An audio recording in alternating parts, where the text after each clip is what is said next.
We are so incredibly excited to welcome LPGA champion Mel Reid to Birdie Booth, Miami. Before we get into this interview, which we are all so excited for, let me introduce you to the Birdie Booth team. Hi, I am Sophie Estrada. I am 11 years old. I am the junior ace advertiser of Girls Golf in Miami, and I've been playing golf for 2 years. Oakley? Hi, my name is Oakley Sever. I am 14 years old. I'm the Quincy Victor of the Leadership Study, and I've been playing golf for 5 years until Sabrina. Hi, Mel. My name is Sabrina Sobrino. I'm 9 years old, and I am Sweet Scrambler in Leadership Committee, and I've been playing golf for 6 years. Back to Sophie.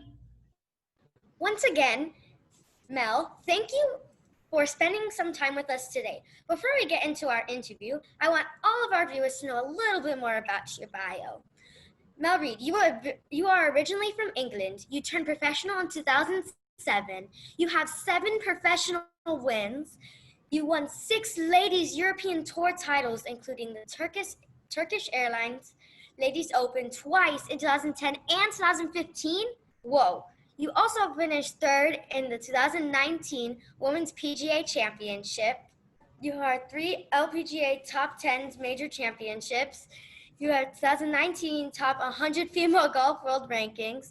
Mel has represented the Junior Solheim Cup, Curtis Cup, and represented England and Europe in the Solheim Cup and International Crown. She has played in 3 Solheim Cups, and we know she will return in the 2020-21 team for Europe. And finally, she is the 2020 ShopRite LPGA Classic Champion. Woohoo! Wow, that was an intro. Thank you. Phew, that was hard. Hope that was good. That was a lot of stuff. Even I didn't even remember half of that stuff. So I would like to start with my 3 questions. Your whole story and journey to be an LPGA Tour champion, has it been perfectly easy path for you? What gave you the strength to push through the dark times and keep chasing your dreams? Great question. No, it certainly hasn't been easy. I think that my journey is a little bit different than most of the girls. I think girls kind of come out and a lot of them now, because they're so good, they win very early, and the strength and depth out on the LPGA is so good. But, you know, I respect my journey, and I think I appreciate it a lot more than maybe some girls do when they win, because of all the grinding and the hard work and the highs and the lows. And, you know, everybody goes through lows in all walks of life, and it's just important to keep, you know, making little baby steps forward, keep moving forward, keeping your head up, and, you know, keep being a good person and working hard. You know, good things happen to good people. And so yeah, just very, very thankful I was able to get the win, but still doesn't change, you know, my humbleness, and still doesn't change, you know, what I want to try and do on a bigger stage and bigger platform, and, you know, change the way people see women's golf. And so that's still my ultimate goal. Wow, I love that answer. Thank you. Being your true authentic self is something you talk about in your interviews. Did you always believe in this? And who are your inspirations for you to be so awesome? My inspiration is a lot of people. You know, you guys, first of all. You know, I love seeing you guys, and, you know, you guys are always so nice to me. And yeah, I mean, I just want to inspire people to take up the game of golf, and I want them to take up the game of golf because they watch me and they think that it's pretty cool. And yeah, so I just that's kind of my inspiration, is kind of encouraging, you know, all walks of life to try and take up the game of golf. And that's something that, you know, I'm very proud of, and something that, you know, I'm always going to strive to do, is reach as many people as possible. And obviously winning and playing well obviously gives you a bit of a louder voice, so people can hear you a bit louder, and that's kind of where my motivation comes from. Wow, I love your take on that answer. Your golf swing is so beautiful. What are some of the most important keys to your golf swing, and what's a typical day of golf practice look like for you? It's if you put it in slow-mo, it's not quite as beautiful, but I think the main keys for me is a takeaway. A really good takeaway, I think, is kind of the foundation of any golf swing. And then from there, it's kind of difficult to explain, but yeah, I mean, it's just more of a leg movement for me, is kind of my weakness on the way down. So we worked very, very hard over that in the last kind of year or so. And a typical day is get up. I like to work out usually in the morning. Sometimes obviously it switches, but usually in the morning, you know, do a little practice 4 hours of practice and then routine. I try and do that like 5.5 days a week. And so, yeah, that's kind of, you have to put in a lot of hours to be good with these girls and to compete against these girls. So yeah, it's a lot of work and a lot of sacrifice. Wow, it's pretty cool. On to Oakley. We want to know more about you outside of golf. We know many of the world has seen 2020 as a negative year, but your win and Lpga events you have helped fill ours with hope and excitement. Other than golf this year, what else have you been doing when you were faced with quarantine?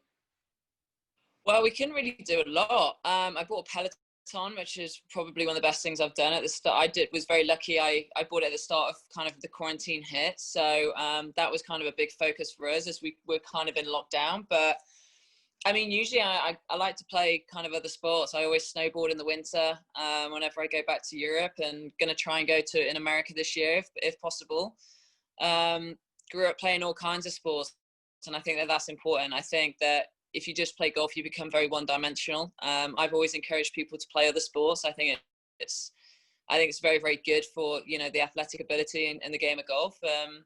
So yeah, and yeah, I mean, quarantine, I literally just worked out, and I actually read a bunch as something that I probably should do a little bit more, and it's something that I really got into. I probably read 5 or 6 books during quarantine, I got in a really good routine, and yeah, that was actually it was really, really good for me to do. It kind of just allowed me to stop and reflect on a few things, and I felt like quarantine was a good thing for me. Thank you. I've read a lot of books myself during quarantine.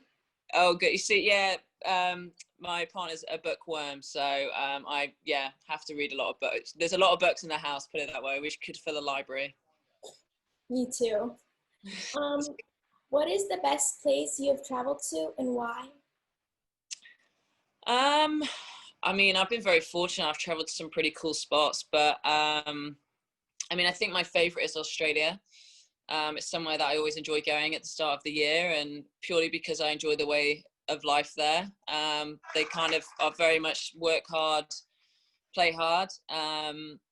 And I think the golf courses there are amazing. They're my favorite kind of golf courses. And so the people there are awesome. Kind of got a bit of a fan base over there after playing, you know, well for, you know, the many times that I've been over there. So yeah, I really enjoy going to Australia. It's my favorite place. I love Savannah, Georgia. It's pretty there. I love the I historical live near there now. I'm in Jacksonville right now. I just moved at the weekend to Jacksonville. So I'm only a few hours away from Savannah. That's nice. It's so pretty there.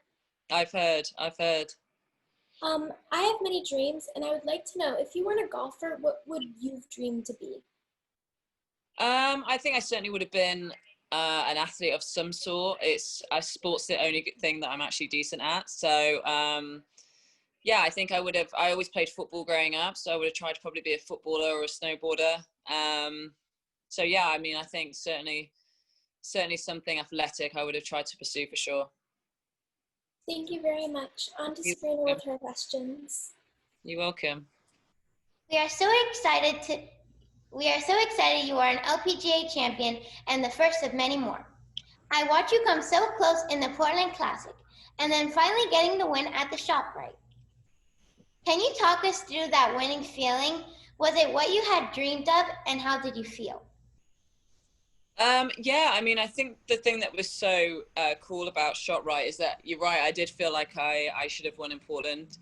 But these things happen, you know, they're big lesson learned, like you learn big lessons from those moments, and I just wasn't ready. And so it was nice the following week to get that opportunity again and learn from and tidy up some of the mistakes that I felt like I made in Portland. And honestly, when you win, obviously it's cool. It's a more of a relief, is kind of the feeling, you know, you put in so much hours and effort and work and years of hard work, and you finally get done what a lot of girls, you know, who are plenty good enough don't ever get to kind of have that feeling. So I think the cool thing about winning is, you know, everybody else that's involved, you know, your team, your friends, you know, my caddy, my coach, you know, everyone that has put in a lot of hard work and sacrifice as well to kind of let me pursue this dream. And so that was probably the most fulfilling moment of winning, is, you know, having to enjoy that with everybody else. That's amazing. For my next question is, I have been to many tournaments at times. I've won and lost. I get discouraged sometimes when I miss a shot. How do you deal with not winning every event, or how do you keep your emotions balanced? Golf's a funny sport. It's very difficult, and 95% of the time you're not going to be happy. With kind of, it's a difficult craft to master. And my biggest piece of advice is, really, really enjoy the good moments, enjoy the good shots, and really take them in. And then just, golf is hard. Don't get discouraged by the bad times. Don't get too discouraged about bad shots, and just keep trying to do your best. That's all you can try and do, is do your best. And some days, that's not what you want. Some days it's not great. Like some days I try my absolute best and shoot 77, and some days I try my absolute best and shoot 62. It's just the way it is. But as long as you try your best at all the time and every single shot, you really won't get too disheartened in yourself, because that's what you do. That sounds great. What advice can you give to girls who follow you and other girls like me who love golf right now and hope to be a professional? My biggest piece of advice is, it's a really great sport to be part of, and it's awesome if you do get on the LPGA. Obviously, I mean, you've got to work very hard, and it's certainly not out of the question. I think that there's a lot of girls that have come from all different kind of routines and routes that have earned different backgrounds that have been able to get on the LPGA, and so it certainly is a huge possibility if you put in enough work. But also golf is so good from a business point of view. You can always play golf. You can always, when you girls are old enough to get jobs and stuff, like, you can always play with colleagues. You can always play with friends. Golf is just one of those games that bring a lot of people together from all different walks of life. And so I think that that's why I think golf is one of the greatest sports to play, because you can always play it, no matter what level. And you really don't, I've met some of the most amazing people playing golf. So I would obviously just say, keep playing golf, keep enjoying it, and you never know where it'll take you, and see which will take you down. Thank you. Thank you for answering my 3 questions, and back to Sophie. You're welcome. Before our final round, I would like to give you the ultimate pressure question. Before we get into our quick fire rounds, I was with you on some other interviews with girls golf earlier this year. I would like to know, did winning the shop right beat the moment Suzanne sunk the putt to win last year's Solheim? That's a great question. Just from a selfish point of view, yeah, of course it was. It was awesome what Suzanne did, but from a personal point of view, I think winning shot right was cooler. Yeah. Okay. For our final round, we have a quick fire get to know you more round. I will ask you quickly about 2 things, and you will have to choose which you prefer. You have 30 seconds to complete 5. Are you ready? I'm ready. Tetley tea or Yorkshire tea? Tetley. British football or American football? Oh, British football, easy. Full English breakfast or American syrup and pancakes? Full English breakfast. Star Wars or Harry Potter? Neither. Harry Potter, if I had to pick one. Sports car or SUV? SUV. Congrats, you survived the quick fire round. Thank you. I was very, what's the word? I favoritism the British a lot, so I apologise for that. I've got to stick to my roots, though, girls. You know what I mean? Thank you so much for being with us today, Mel. We love following your golf journey and can't wait to see you play more events. I appreciate it. Thank you so much, guys. I thought you all did a great job.